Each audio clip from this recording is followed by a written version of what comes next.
लोगों में एक दिमाग में रहता है कि मुझे जॉब छोड़ना चाहिए या फुल टाइम प्रिपरेशन करना है, तो with job I can not prepare for UPSC. तो I am a very live example I can say. मैंने 3 अटेम्प्ट ज्योग्राफी में और 2 एंथ्रोपोलॉजी में दिए थे। मेरा यही फंडा है कि आप 100 बुक्स पढ़ने से अच्छा है एक ही बुक पढ़ो, एक ही कंसेप्ट अच्छे से समझ लो, इंटरनलाइज कर लो, डाइजेस्ट कर लो, तभी आप एग्जाम में रिप्रोड्यूस कर पाओगे। I stick to like very standard sources. मैंने माइक्रो नोट्स बनाए। आप समझो कि 100 पेज के आप नोट्स पढ़ते हो, तो उसका माइक्रो नोट्स आपका 1 पेज का होना चाहिए। उन्होंने पूछा कि आप लास्ट ईयर भी थे क्या, तो मैंने बोला सर मैं लास्ट 5 ईयर से आ रहा हूँ और आपसे पहले से यहाँ यूपीएससी में आ रहा हूँ। तो ड्यूरिंग माई टेन्योर 2 यूपीएससी के चेयरमैन रिटायर हो गए, 5 से 6 मेंबर्स चेंज भी हो गए। मतलब आप प्राइवेट में हो, जो कोई वर्किंग एस्पायरेंट्स है, उनके लिए मेरी ये टिप रहेगी कि हेलो फ्रेंड्स, मेरा नाम वैभव नितिन काजळे है। I have secured All India rank 325 in CSE 2021 exam. And आज हम यहाँ कोई सेशन या लेक्चर करने नहीं आए हैं। तो ओवरऑल में मेरी जर्नी आपसे शेयर करने वाला हूँ। और मतलब कुछ जो मैंने मेरे मिस्टेक्स थे जर्नी में, या जो कुछ मैंने सीखा ओवर द प्रोसेस, में आपके साथ डिस्कस करने वाला हूँ। तो हम जैसे 5 ईयर प्लान पढ़ते हैं, अभी तो गवर्नमेंट ने 5 ईयर प्लान बंद कर दिया था, पर मुझे ये मेरी जर्नी 5 ईयर प्लान जैसी ही थी। मेरा फर्स्ट सिलेक्शन फर्स्ट अटेम्प्ट में 2017 में हुआ था, just after my engineering. And उसके बाद मैं 5 कंटिन्यूअस इंटरव्यू अटेम्प्ट्स दिया हूँ। तो फर्स्ट मेरा selection Indian corporate law service में था। उसके बाद हर साल मैं इंटरव्यू तक जाता था, रैंक इम्प्रूव नहीं हो रहा था। फिर मैं अभी लास्ट ईयर मेरा 2021 के एग्ज़ाम में 325 रैंक आके मैं अभी आईएएस में हूँ। तो मेरे जर्नी में क्या अलग था, तो मैं एक जैसे मूवी का फ्लैशबैक रहता है, तो मैं 2016 जैसे इंजीनियरिंग पास आउट किया, तब से आज तक का मैं मेरी जर्नी एक शॉर्ट में बताता हूँ। तो मेरे जर्नी में अलग क्या था, उससे मैं पहले मेरा एक ब्रीफ बैकग्राउंड देता हूँ कि आप मुझसे भी रिलेट कर सकते हो कि कैसे, मतलब मैं एक नॉर्मल फैमिली बैकग्राउंड से आता हूँ, और कैसे मैंने यूपीएससी क्रैक किया, या मेरा सोर्स ऑफ इंस्पिरेशन क्या था, मोटिवेशन क्या था, और मैं इस साइड में कैसे आ गया। तो मेरा मैं पुणे से आता हूँ, मेरी सारी पढ़ाई पुणे से हुई है। तो मैं फर्ग्यूसन कॉलेज से पढ़ा हूँ 12th तक, और उसके बाद मैंने BTech in computer science engineering किया पुणे से ही।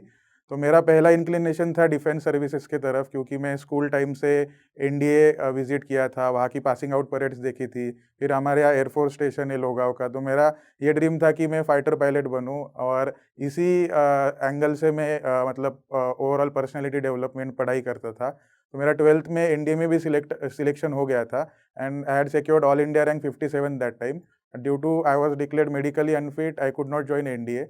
तो उसके बाद मैंने इंजीनियरिंग की 4 साल कंप्यूटर साइंस इंजीनियरिंग किया, प्लेसमेंट भी हो गया था मेरा। तो उस टाइम मेरे दिमाग में सिविल सर्विसेज का एज सच कोई प्लान नहीं था। तो हमारे कॉलेज में उस टाइम के पुणे कमिश्नर आए थे, तो मैंने उनका एक स्पीच सुना था, और मैंने ओवरऑल एक चेंज देखा था पुणे सिटी में, जैसे उनके टेन्योर में कि क्या-क्या हुआ था। तो एक मुझे एक टर्निंग पॉइंट था, और हम जैसे कॉलेज में दोस्तों के साथ बातें करते हैं कि ये सरकार ऐसी है, ये गवर्नमेंट ऐसा है, ये सिस्टम के फ्लॉज़ है। तो मैंने सोचा कि हम क्यों सिस्टम का पार्ट बन के कुछ कर सकते हैं। तो इस आइडिया से मेरा एक सिविल सर्विसेज की तरफ इंक्लिनेशन हो गया था। प्लस मेरी फैमिली बैकग्राउंड, मतलब फैमिली सपोर्ट बहुत ज़्यादा था। तो मेरे फादर भी स्टेट गवर्नमेंट में ऑफिसर थे। मैंने देखा कि उनको जो सैटिस्फैक्शन मिलता था बच्चों को पढ़ाने से, और जो बच्चे उनके स्टूडेंट्स जैसे जॉब लगता था, तो वो भी एक कांस्टेंट सोर्स ऑफ इंस्पिरेशन और मोटिवेशन था। और मेरे थ्रू आउट जर्नी मेरी फैमिली ने मुझे बहुत ज़्यादा सपोर्ट किया। तो मतलब मैंने फैमिली के साथ डिस्कस किया कि एक मैं अटेम्प्ट देना चाहता हूँ यूपीएससी का। नहीं तो मेरी फैमिली कि यही है कि हम क्यों आना चाहते हैं, कि अभी मेरा दोस्त कर रहा है यूपीएससी, या कोई मेरे जान पहचान वाले कर रहे, तो चलो मैं भी यूपीएससी करता हूँ। तो आपके दिमाग में जब तक कोई मोटिवेशन या why you want to join the civil services, ये जब तक कंफर्म नहीं होता, आप ये जर्नी सस्टेन नहीं कर पाओगे। तो जैसे मैंने बताया कि मेरे फादर सबसे मेरे प्राइमरी इंस्पिरेशन थे, और जो कॉलेज का मेरा जो पुणे कमिश्नर सर का लेक्चर था, वो एक काइंड ऑफ टर्निंग पॉइंट था। तो मैंने डिसाइड किया कि एक सीरियस अटेम्प्ट देते यूपीएससी का।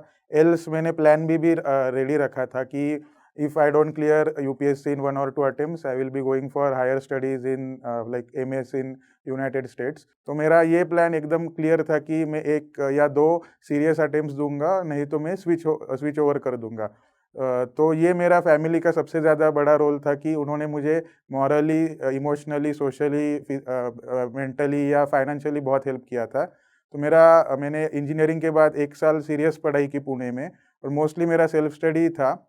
कुछ गाइडेंस मैंने लिया था पुणे में भी, तो पर मेरा मोस्टली फ़ोकस था सेल्फ स्टडी पे। तो मैं घर पे ज़्यादा से ज़्यादा पढ़ाई करता था। तो उसी फर्स्ट अटेम्प्ट में मेरा 880 रैंक आया था, और मुझे इंडियन कॉर्पोरेट लॉ सर्विस मिला था 2017 बैच का।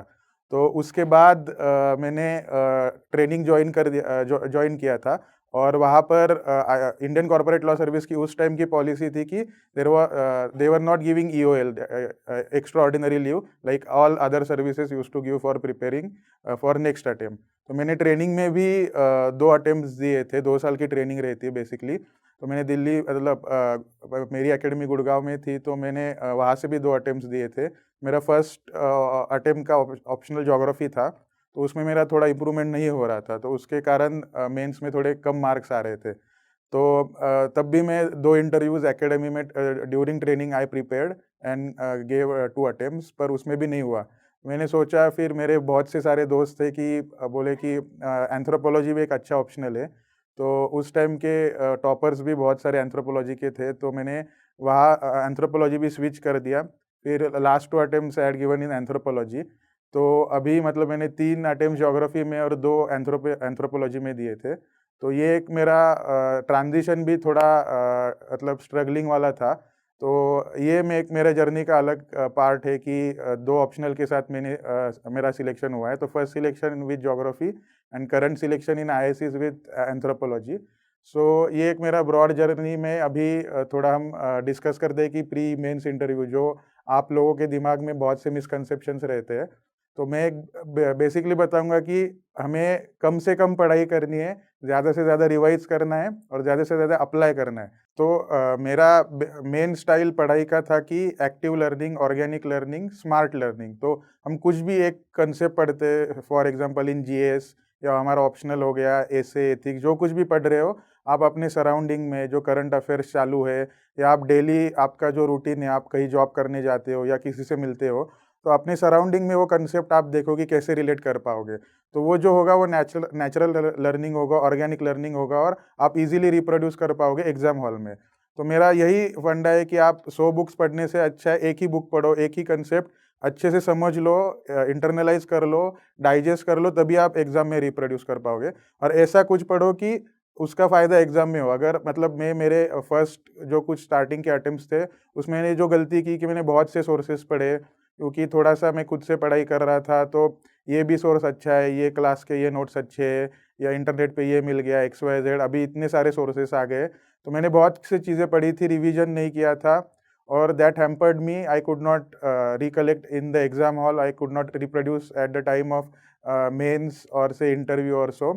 सो यही है कि हम बहुत ज़्यादा सोर्सेस के पीछे भागते हैं, और बहुत ज़्यादा मतलब उसका कोई फ़ायदा नहीं होता है। तो मतलब मेरा यही है कि स्मार्ट स्टडी करना है। तो बेसिक सोर्सेज तो आपको सबको मालूम है, प्री मेंस इंटरव्यू के क्या है, एनसीईआरटीज़ हो गए, प्रीवियस ईयर क्वेश्चन पेपर्स हो गए, सिलेबस देख लो। तो वो जो बेसिक आपको है वो तो आपको अच्छे से करनी ही है। और जैसे आप मतलब ये जो क्या बोलते हैं, फाउंडिंग पिलर्स बोल सकते हैं कि सिलेबस आप अच्छे से कर लो, वो मेमोराइज़ कर लो, इंटरनलाइज़ कर लो, समझ लो। प्रीवियस ईयर क्वेश्चन पेपर्स देख लो, उसका पैटर्न देख लो, क्योंकि हमें यूपीएससी क्रैक करनी है। हमें मतलब बहुत से कोचिंग क्लासेस के अलग-अलग फंडेज रहते हैं, तो वो आप दिमाग में बिठाओगे तो वो आपको ज़्यादा हेल्प नहीं करेगा, क्योंकि यूपीएससी का अलग पैटर्न है। हमें यूपीएससी क्रैक करनी है, तो उसका पैटर्न समझ लो, उसका पीछे का लॉजिक समझ लो। कोई भी एग्ज़ाम है, उसका टेक्निक रहता है, मतलब आप कितना पढ़ाई करते हो उससे अच्छा कि आप वो सिस्टम समझ लो, उसकी टेक्निक समझ लो, तो आप एकदम आराम से कोई भी एग्ज़ाम क्रैक कर सकते हो। तो जैसे मैंने बोला कि फर्स्ट अटेम्प्ट में मेरा सिलेक्शन हो गया था, तो मैं फर्स्ट अटेम्प्ट में एकदम बिंदास था, जस्ट कॉलेज से पास आउट हो गया था। यूपीएससी का इतना मतलब सीरियसनेस या ऐसा लोड नहीं था, तो मैंने बिंदास एग्ज़ाम दी थी, एग्ज़ाम क्रैक भी कर ली, रैंक भी आ गया। फिर मैंने सेकंड अटेम्प्ट में मुझे लगा कि अब तो मतलब आईएएस बन ही जाऊँगा, क्योंकि फर्स्ट अटेम्प्ट में आराम से पढ़ाई करके हो गया था। पर जैसे मेरा second attempt, third attempt, fourth attempt में इंटरव्यू तक गया, पूरा वापस स्क्रैच से चालू किया, तो क्या-क्या गलतियाँ हुई मैं थोड़ा-सा ब्रीफ में बताता हूँ। तो मुझे थोड़ा मैं कॉन्शियस हो गया कि अरे अभी नेक्स्ट अटेम्प्ट है। वैसे कॉन्फिडेंस तो था कि पहले से रैंक है, जॉब है, बहुत से फेलिसिटेशंस हो रहे थे, मेरे दोस्त वगैरह सब मतलब गाइडेंस मांग रहे थे, तो अच्छा भी लग रहा था। तो सेकंड अटेम्प्ट में थोड़ा मैं ओवर कॉन्फिडेंट हो गया था और तो अच्छे से रिवाइज नहीं किया या प्रैक्टिस नहीं की, तो वहाँ पर थोड़े मेंस में कम मार्क्स आ गए थे। Even though I got interview call, interview भी अच्छा हो गया था, पर वापस एक 5-10 मार्क्स से रह गया। तो वापस मैंने ट्रेनिंग चालू ही था, along with the training I gave again third attempt. उसमें भी मतलब फिर मैं ज़्यादा और कॉन्शियस हो गया कि यार अभी पोस्ट भी है, लोग मतलब देख भी रहे हैं, सोशल प्रेशर था, मतलब घर वालों को भी प्रेशर आ रहा था कि अभी शादी के रिश्ते आ रहे हैं, या और भी चीज़ें थी कि मतलब ऑलरेडी पोस्ट होल्डर होता है तो लोगों की एक्सपेक्टेशंस बहुत ज़्यादा होती है। तो मैंने बहुत ज़्यादा सोर्सेस पढ़ने लग गया, ऑप्शनल के, जीएस के। तो वही हो गया कि मैं रिवाइज़ नहीं कर पाया या प्रैक्टिस नहीं कर पाया। पढ़ा तो बहुत था, पर एग्ज़ाम के दिन इतना रिप्रोड्यूस नहीं कर पाया। तो मैंने अभी जो लास्ट और सेकंड लास्ट अटेम्प्ट में क्या मैंने इम्प्रूव किया कि I stick to like very standard sources. मैंने माइक्रो नोट्स बनाए, मैं खुद के मतलब कि अभी आप समझो कि 100 पेज के आप नोट्स पढ़ते हो, तो उसका माइक्रो नोट्स आपका 1 पेज का होना चाहिए। तो hardly 1 to 2% of content you should have as your micro notes for revising.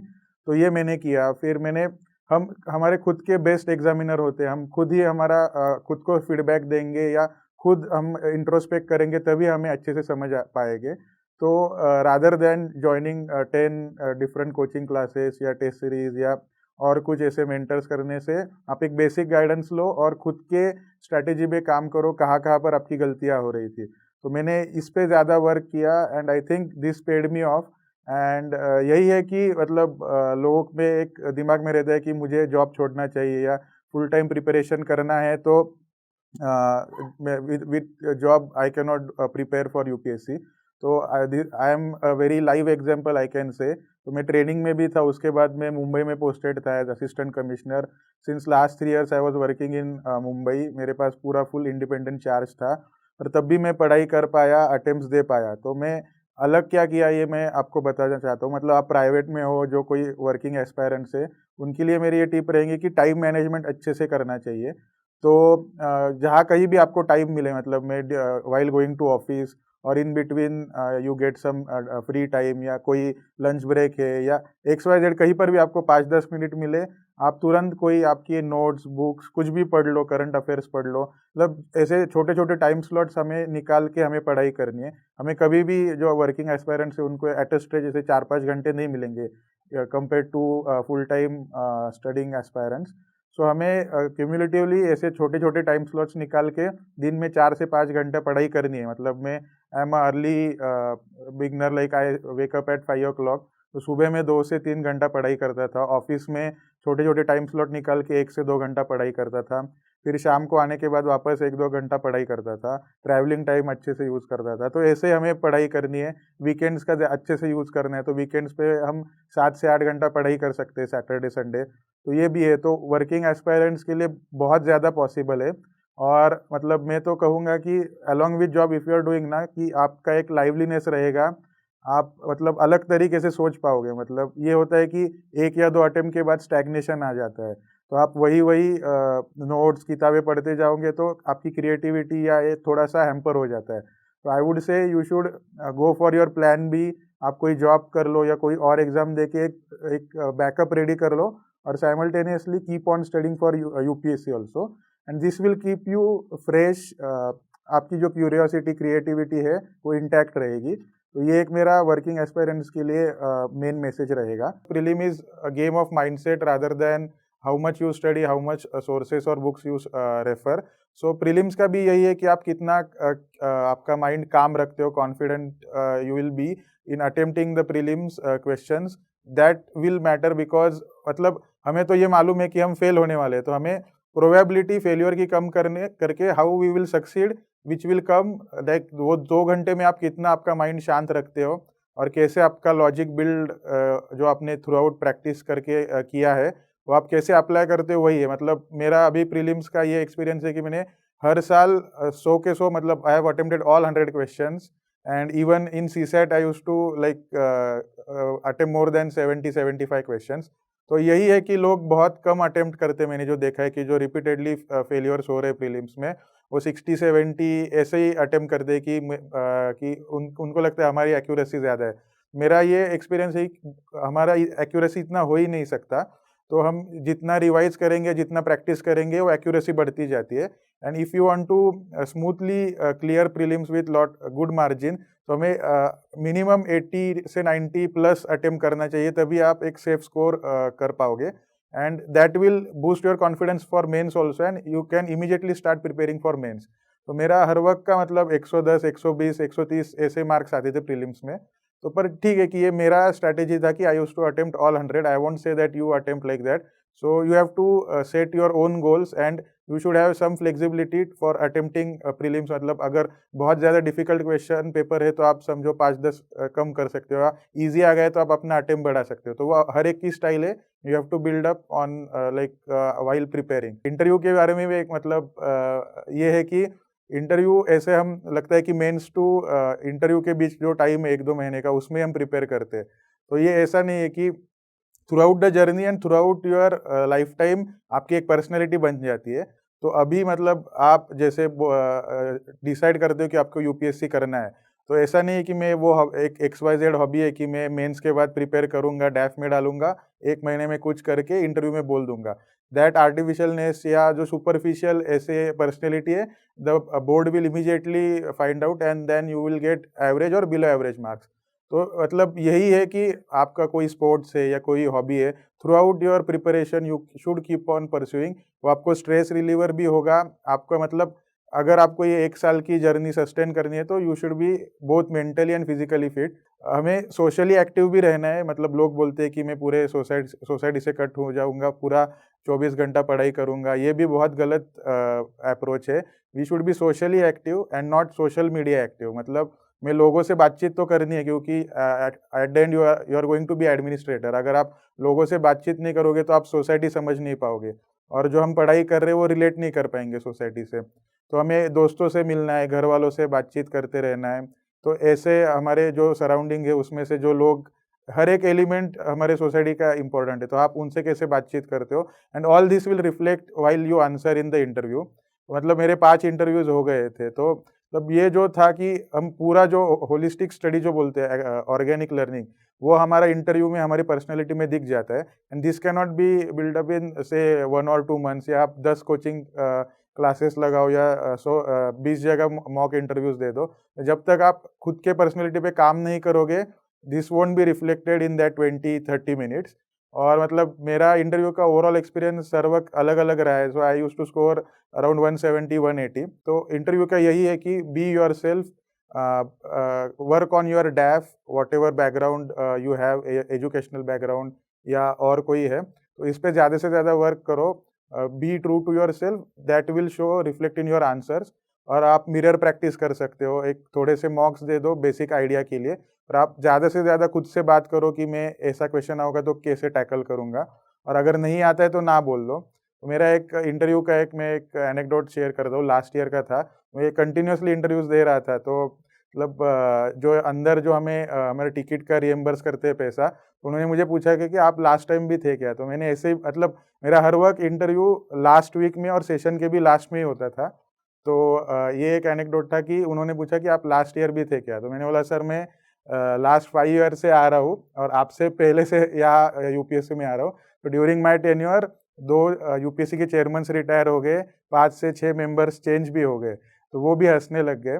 सो मतलब बहुत लोगों को रहता है कि मेरा लास्ट में इंटरव्यू है, तो उतना मोमेंटम नहीं रख पाते या फ्रेशनेस नहीं रहता है। तो ये भी है कि हमें जितना हम ईज़िली ये एग्ज़ाम का हम कंसीडर करेंगे, ज़्यादा प्रेशर नहीं लेंगे, बिंदास होके देंगे। मतलब जो मेरा फर्स्ट अटेम्प्ट में जितना मैं बिंदास था, that helped me. And the mistakes I had in my second, third और फोर्थ अटेम्प्ट, मैं थोड़ा कॉन्शियस हो गया था या प्रेशर ले रहा था। सो अभी के अटेम्प्ट में मैं एकदम बिंदास था कि यार अभी दे देते, नहीं तो बंद कर देते। वैसे भी मतलब I am already in one civil service. तो मैं फिफ्थ, ये मेरे अभी लास्ट वाले अटेम्प्ट में मैं एकदम बिंदास था, और एकदम मतलब कॉन्फिडेंटली मैंने दिया। तो I think that work for me, and I could go like cleared and went for IAS. So मेरा ये ब्रॉड मैसेज रहेगा सारे एस्पायरेंट्स के लिए कि जो मेरे जर्नी की थी, so one should go for smart studies. कम से कम रिसोर्सेज यूज करो, ज़्यादा से ज़्यादा रिवाइज करो, माइक्रो नोट्स निकालो, प्रैक्टिस करो, ऑर्गेनिक लर्निंग करो and related to your like surroundings and your own life. And this will make your learning very much organic also. The journey will be very smooth. It will bring uniqueness to your personality, answers, and it will increase the probability of you clearing in the very first attempt. So ये मेरी broad आपको suggestions रहेंगे. And with that you should also focus on your physical health. And what I said, like plan B should be very much concrete. This will make your journey very sustainable and that will be like हम जैसे SDG goals बोलते हैं वैसे आपकी success भी बहुत sustainable रहेगी and you will also enjoy the process. So I wish you all the best and I think you will make wonders in your life, be it UPSC or any other sector. Wish you all the good luck and I thank Josh Talks for calling me here and I wish you next year you will be here and sharing your own experiences and journeys with Josh Talk. Thank you so much. Hello aspirants, हम में से बहुतों का सपना है IAS officer बनने का, लेकिन ये जर्नी बहुत महंगी है और इसीलिए बहुत एस्पिरेंट्स ने हमें रिक्वेस्ट किया कि क्या जोश एस्पिरेंट्स को हेल्प कर सकता है फाइनेंशियली उनकी इस जर्नी में. तो इसीलिए जोश टॉक्स ने कांटेक्ट किया इंग्लिश मीडियम के लिए MK यादव सर को और हिंदी मीडियम के लिए निर्माण IAS के KD सर को. आपने शायद नाम तो सुना ही होगा. MK यादव सर और KD सर दोनों ही UPSC के बहुत ही फेमस टीचर्स हैं जो दिल्ली में ऑफलाइन और ऑनलाइन दोनों पढ़ाते हैं. MK यादव सर की एक बहुत ही फेमस स्टूडेंट है रितिका जिंदल मैम, जिन्होंने 2018 में AIR 88 हासिल किया. उन्होंने जोश टॉक्स भी दी हैं. उनके और बहुत से स्टूडेंट्स ने भी जोश टॉक्स दी हैं जो कुछ ही टाइम में रिलीज होने वाली है. KD सर के भी बहुत स्टूडेंट्स ने UPSC में टॉप रैंक्स प्राप्त की हैं. कुछ ही समय में उन्हीं के स्टूडेंट्स की भी टॉक्स रिलीज होने वाली है. तो हमने MK यादव सर और KD सर को कांटेक्ट किया और रिक्वेस्ट किया कि जोश की फैमिली के लिए वो एक बहुत ही बड़ी स्कॉलरशिप दे पाए, क्योंकि अब 2024 में जो भी अटेम्प्ट देना चाहते हैं उनके लिए अब तैयारी शुरू करने का टाइम आ गया है. हमें बहुत ही खुशी है कि दोनों सर ने जोश की टीम को इसमें सपोर्ट करने के लिए हाँ बोल दिया है. जोश की फैमिली के लिए KD सर और MK यादव सर दोनों ही हमें स्कॉलरशिप प्रोवाइड करेंगे, यानी कि वो क्वालिटी की एजुकेशन जिसकी फीस लाखों में जाती है अब अफोर्डेबल हो पाएगी. ये हेल्प वैल्यूएबल है सबसे ज्यादा उन नए एस्पिरेंट्स के लिए जिन्हें फाउंडेशन कोर्स करना है लेकिन लाखों की फीस वो अफोर्ड नहीं कर सकते. जोश फैमिली की ये स्कॉलरशिप पाने के लिए हम नीचे दिए गए गूगल फॉर्म को फिल कर सकते हैं. जब आपको कॉल आए तो प्लीज मेंशन करना मत भूलना कि आप जोश फैमिली के पार्ट हैं ताकि आपको स्कॉलरशिप मिल पाए. जोश टॉक्स को बहुत गर्व है कि अब एस्पिरेंट्स को जोश सिर्फ कहानियों से नहीं बल्कि असलियत में फाइनेंशियली सपोर्ट कर पा रहा है. जोश टॉक्स का सपना कभी भी सिर्फ जोश टॉक्स बनाना नहीं था. जोश का मानना है कि हम सब में एक काबिलियत है अपनी जिंदगी में कुछ बड़ा हासिल करने की, मगर कुछ परिस्थितियों की वजह से हमारा वो अंदर का टैलेंट बाहर नहीं आ पाता. लेकिन अब कम से कम हमारी फाइनेंशियल स्थिति हमें अपने IAS बनने के सपने से रोक नहीं सकती. जोश टॉक्स एक बड़े भाई या बहन की तरह हर वक्त हम सबको जिंदगी में आगे लेके जाने के लिए प्रयास में लगा रहता है. आप जाके बस अपना 100% दीजिए, एक भी दिन जाया मत होने दीजिए, बाकी जोश संभाल लेगा. जय हिंद.